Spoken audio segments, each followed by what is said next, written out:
அடிப்படையில ஒரு கொஸ்டின். இப்போ எல்லாருமே கிறிஸ்டியன் மிஷன் ஸ்கூல்ஸ்ல தான் எல்லா குழந்தைங்களும் படிக்க வைக்கிறாங்க. அங்க மார்னிங் பிரேயர், ஆஃப்டர்நூன், ஈவினிங் எல்லாம் ஈஸ்டர் அதுக்கு பிரேயர் நடக்குது. அது அல்லாஹ்வுக்கு இணை வைத்தல் அடிப்படையில வருதா, இல்ல எல்லா குழந்தைங்களும் இஸ்லாமிய பள்ளியில படிக்கிறது நல்லதா? இதுக்கு பதில். இன்றைக்கு சமூகத்துக்கு தேவையான ஒரு கேள்வியை கேட்கிறாங்க. இன்றைக்கு அதிகமாக கிறிஸ்தவர்கள் தான் கல்வி கூடங்களை நடத்துறாங்க. கீழ இருந்து மேல வரைக்கும் அவங்க தான் அதிகமா நடத்துறாங்க. பெரிய கல்வி கூடங்கள் கூட தாராளமா எங்க வேண்டாம் போய் படிச்சுக்கலாம். உள்ளூர்ல நடக்கக்கூடிய கல்வி கூடங்கள் உள்ளூர்ல தான் படிச்சா ஆகணும். அந்த சின்ன வகுப்புகள் எடுத்துக்கொண்டீர்களே, ஆனால் எல்லா ஊர்களிலுமே கிறிஸ்தவர்களுடைய பள்ளிக்கூடங்கள் தான் இருக்கிறது. அதை பத்தி பிரச்சனை இல்லை. ஆனால் அந்த பள்ளிக்கூடங்கள்ல நம்மளை என்ன பண்றாங்கன்னா, அவங்க மதத்தின் உள்ள நம்பிக்கை பிரகாரம் சில பிரேயர்ங்கிற பேர்ல சில விஷயங்களை நம்மளை செய்ய வைக்கிறாங்க. சில நிறைய பிள்ளைங்கள் இந்த சிலுவையே போடுற அளவுக்கு எல்லாம் கத்துக்கிட்டு என்ன செய்யுதுவோ, வெளியே விளையாட்டு போக்குல சின்ன வயசுலயே அதை பதிய வைக்கிறாங்க. இந்த மாதிரி பள்ளிக்கூடங்களுக்கு அனுப்புறது நல்லதா, அல்லது நம்ம பள்ளிக்கூடத்துல அனுப்பணுமான்னு அவங்க கேட்கிறாங்க கேள்வி. முதலாவது நீங்க விளங்கிக் கொள்ளணும், இந்த கேள்விக்கு அடிப்படையான விஷயம் என்னன்னு கேட்டா, நம்ம சரியான கல்வி கூடத்தை உண்டாக்கல.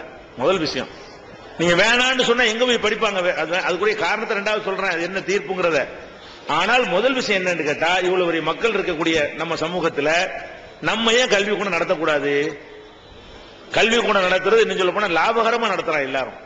கல்வி கூடம் என்பது மதரசா நடத்துற மாதிரி பிச்சை வாங்கி அது மாதிரி நடத்தக்கூடிய லெவல்லாம் வராதுங்க. கல்வி கூட நடத்தக்கூடியவர்களை பாத்தீங்கன்னா அப்படி இப்படி பாக்குறாங்க, எங்க போனா பெரிய இப்படி எங்க போயிருது, பெரிய அரண்மனை மாதிரி கட்டி போடுறாங்க, பாதி ஊரை வளைச்சு கட்டி போடுறான். அந்த கல்வி கூடம் என்பது நல்ல தரமான முறையில் மாத்திரம் நம்ம கொடுத்தோம் என்று சொன்னால் அது ஒரு கமர்ஷியலாகவே லாபகரமாகவே செய்ய முடியும். அப்ப எத்தனையோ தனவந்தர்கள் இருக்கிறாங்க. என்ன ஒரு 2 வருஷம் 3 வருஷத்துக்கு நஷ்டப்படணும், அப்புறமேல் 4வது வருஷம் அசல் வரும், 5வது 6வது வருஷம் தாறுமாறா லாபங்கள் கிடைக்க ஆரம்பிச்சிடும். அந்த மாதிரி தான் எல்லாருமே என்ன செய்யறாங்க, அந்த கல்வி கூடத்தை நடத்துறாங்க. இப்ப நம்ம திருப்பூரை எடுத்துக்கொண்டோமே, ஆனால் இங்க இருக்கக்கூடிய மக்களுடைய வசதிக்கு எல்லா பகுதிகளிலுமே நமக்கு பள்ளிக்கூடம் நடத்த முடியும். எத்தனை பள்ளிக்கூடம் இருக்கு நம்ம ஊர்ல? முஸ்லீம்கள் நடத்தக்கூடிய ஒன்னே ஒன்னு இருக்கு பாருங்க, ஒன்னே ஒன்னு இருக்கு. இந்த திருப்பூர்ல ஒரு 40 இருக்கணும். இந்த திருப்பூருடைய ஒரு மாநகராட்சி, ஒரு மாவட்ட தலைநகரம், அது மாதிரி பொருளாதார ரீதியாக மற்ற ஊரோட ஒப்பிடும் பொழுது சவுண்டா இருக்கிற ஊர். மற்ற ஊரோட கம்பேர் பண்ணா நீங்க என்ன கஷ்டம் சொல்லிட்டு அந்தந்த ஊர் ஆளுக்கு கஷ்டம் தான் சொல்லுவாங்க, நம்ம சிரமப்படுறோம். எப்படி பார்க்கணும், வேற ஊரோட கம்பேர் பண்ணி பார்த்தா நீங்க நல்லா தான் இருக்கிறீங்க, பெரிய கஷ்டம் கிடையாது. வேற ஊர்ல 50 ரூபா கொடுக்குறேன் சரி, உங்க ஊர்ல 500 ரூபா கொடுக்குறேன் சரி. அந்த மாதிரி சாதாரண 50 ரூபா கொடுக்குற தரத்தில் உள்ளவங்க எல்லாம் உங்க ஊர்ல 500 ரூபா கொடுப்பாங்க. அந்த மாதிரி இருக்கக்கூடிய ஒரு ஊர்ல நம்ம ஏன் அதை மாற்றுவதற்கு ஒரு பள்ளிக்கூடம் நடத்தக்கூடாது? பல பள்ளிக்கூடங்களை இது நம்ம நடத்தணும் என்று சொன்னால், ஒண்ணு தரமான கல்வியை கொடுத்துறோம். இந்த கஷ்டமா 75 வயசு 65 வயசுல போய் தர்கா கூடாதுன்னு சொல்லிட்டு இருக்கிறோம்.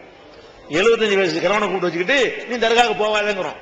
நீ ஒழுங்கா பள்ளிக்கூடத்தில் சொல்லி கொடுத்தா இந்த வேலை வருமா? இந்த மாதிரி 65 வயசுல வேணா தௌஹீதுக்கு வருவானா? நீங்க பள்ளிக்கூடத்திலேயே மார்க்கத்தையும் கலந்து அழகான முறையில் சொல்லிக் கொடுத்தீர்களே, ஆனால் மார்க்கத்துக்கு அது சிறந்ததாக ஆகிவிடும். அதனால முதல் விஷயம், வட்டி வாங்காதங்கிறீங்க. அவனுக்கு நெருக்கடி வருது, அவன் பொண்டாட்டியை கொண்டே ஆஸ்பத்திரியில் சேர்த்துருக்கு, பணம் வேணும், யாரும் கொடுக்க மாட்டேங்கிறான், என்ன செய்வான்? வட்டிக்கு தான் வாங்குவான். கூடாதுன்னு நீங்க சொல்லிட்டு இருக்கலாமே தவிர அவன் வாங்குவதை உங்களுக்கு தடுக்க இயலுமா? எத்தனை பேர் இறையச்சத்தோட நின்றுவான், அவன் வாங்கத்தான் செய்வான். அப்ப என்ன செய்யணும்? வட்டி இல்லாத ஒரு பைத்துல் மாலை உண்டாக்குனா தான் தடுக்க முடியும். நம்ம என்ன செய்யணும்? வட்டி வாங்காதப்பா, வட்டி இல்லாம நாங்க கடன் தர்றோம் சொல்லணும்ல. வட்டி வாங்கவும் கூடாது, நாங்க வட்டி இல்லாம உனக்கு கடன் தர்றோம்னு சொல்லிட்டு நம்ம ஒரு பைத்துல் மாலை உண்டாக்கி அப்படி செஞ்சாதான் அதுல இருந்து அவங்களை காப்பாற்ற முடியும். அதே மாதிரி அந்த பள்ளிக்கூடங்களுக்கு போகக்கூடாதுங்கிறது தனி விஷயம். ஆனால் அது எப்போது ஒர்க் அவுட் ஆகும்? ரொம்ப இரையச்சம் உள்ளவர்கள் நீங்க தூக்கி எறிஞ்சிட்டு போயிருவாங்க. ஆனால் முழு வெற்றி அடைவதாக இருந்தால் முதல் வேலை என்ன செய்யணும்? நம்ம பள்ளிக்கூடத்தை உண்டாக்கணும்.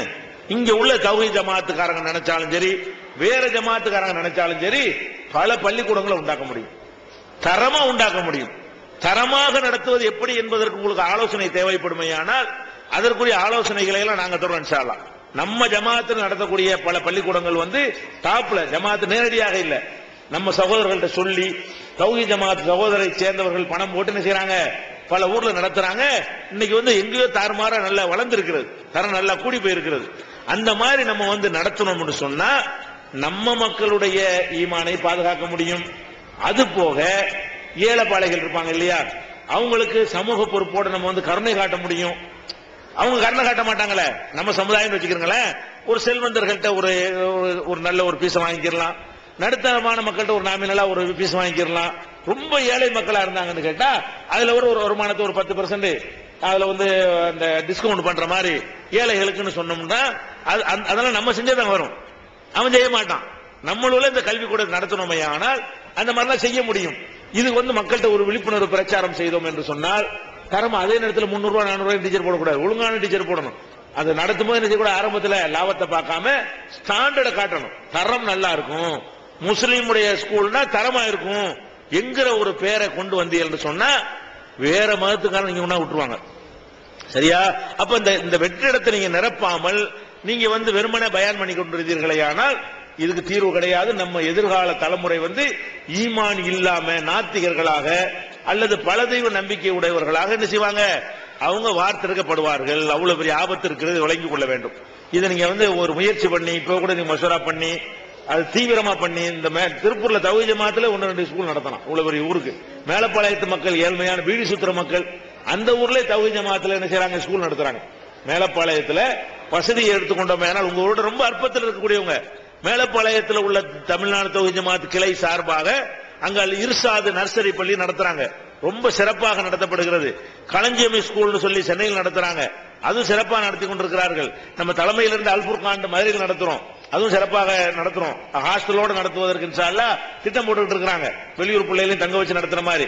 உள்ளூரை பொறுத்த வரைக்கும் இது பெரிய கஷ்டமே கிடையாது.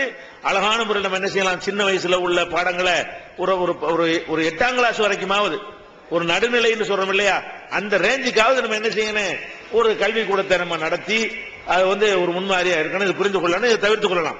அடுத்து என்னன்னு கேட்டா, அந்த கிறிஸ்துவ பள்ளியில போய் அந்த சொல்லிக் கொடுக்குறாங்க இல்லையா, அது வந்து பெரிய டேஞ்சர். பிள்ளைகளை விடக்கூடாது. விட்டோம்னு சொன்னா அது வந்து சட்டப்படி அவங்க செய்யற தப்பு. அதுல தெளிவா இருக்கு. அரசாங்க அனுமதி கொடுக்கும் பொழுது அந்த ஒரு மதத்தை வந்து திணிக்க கூடாதுன்னா ரூல்ல இருக்குது. அந்த கிறிஸ்துவ பள்ளிக்கூடங்கள் அப்படி செய்வார்களே, ஆனால் கூட்டமா போய் முதல்ல மனு கொடுத்து நீங்க இதெல்லாம் பரப்பக்கூடாது, முஸ்லீம் பிள்ளைகளை இந்து பிள்ளைகளையும் சேர்த்துக்கிட்டு நீங்க பிரேயர் பண்ணக்கூடாது, உங்க மக்களை தனியா பிரிச்சு பண்ணுங்க, அந்த பிரேயர்ல எங்களுக்கு நம்பிக்கை கிடையாது, இல்லைன்னா நாங்க போராட்டம் நடத்துவோம், உங்க கல்வி கூடத்துடைய அனுமதி ரத்து செய்வதற்கு நாங்க வந்து என்ன செய்வோம், அது வந்து பெரிய அதிகாரிகிட்ட முறையோடு ரத்து பண்ணி விட்டுருவாங்க. மதத்தை திணிக்க கூடாது. முஸ்லீம்களுக்கு சொல்லலாம், இந்துக்களுக்கு போய் இஸ்லாத்தை சொன்னோம்னா அவங்க கம்ப்ளைண்ட் பண்ணாங்கன்னா ரத்தாகி போயிடும்.